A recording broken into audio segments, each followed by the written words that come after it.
Hey Rustam, we're going to go and break down your frontside 180 to see how you can start stomping this trick.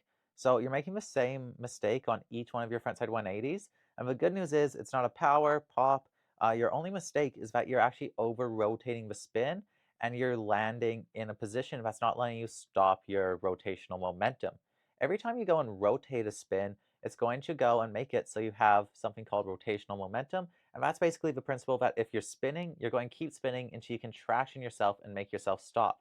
So there's a couple ways to do this, but when you go and land completely sideways with a completely flat base, and this means that your shoulders are in line with your legs, your whole core here is connected, this makes it so you have no room to go and actually stop this rotation and stop your rotational momentum. And that's why you're going and getting rotated to switch. So what we need to do about this is actually go and make sure that as you're landing, your upper body is remaining slightly open towards the downhill slope. A big thing that's going to help with this is changing your spot positioning. Right now you're spotting very much down towards right where your board is landing.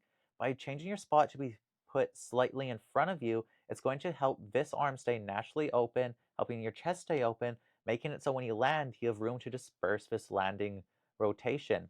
If we go and zoom out of this and look at one of my frontside 180s, we're going to see that this is something that I do quite well. So I come in, snap the rotation, and instead of going and having my upper body continue with me the whole way, I go and keep this back arm a little bit open. That's making it so when I land, there's a couple things happening. First, oops, sorry, I went and fast forwarded a little bit too much. Let me go and get it back there. All right, so the first thing that's happening is I'm keeping my left arm open to the landing. So, oh, there. So in this landing position, the big difference between yours is you were completely squared off in the shoulders, where I'm keeping my chest slightly rotated open, eyes looking more out in front of me to where I'm going instead of down here, what's letting my whole chest stay open. And when you let your chest stay open like this, it lets your rotational momentum have time to disperse as you go and dig in that toe edge. So you can see after the impact, then I go to that neutral position because you don't want to be riding with your hips open, higher chance of edge catching, but I'm using that little bit of motion in order to go and get into there. Let's go and find one more. So here we're coming in, and I'm actually using something called counter rotation here, and this is another way you can go and diminish your rotational momentum.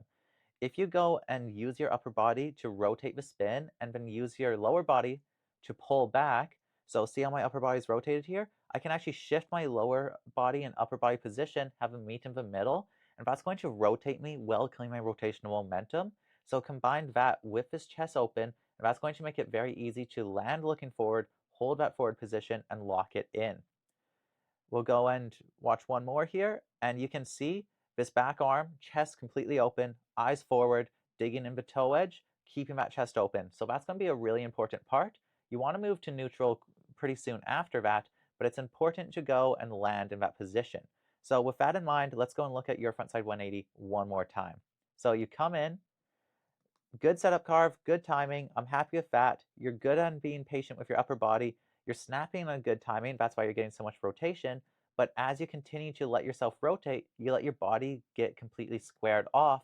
So when you land, not only is your upper body squared, but it's even a little bit rotated this way. And a lot of that has to do with your spot positioning being down here.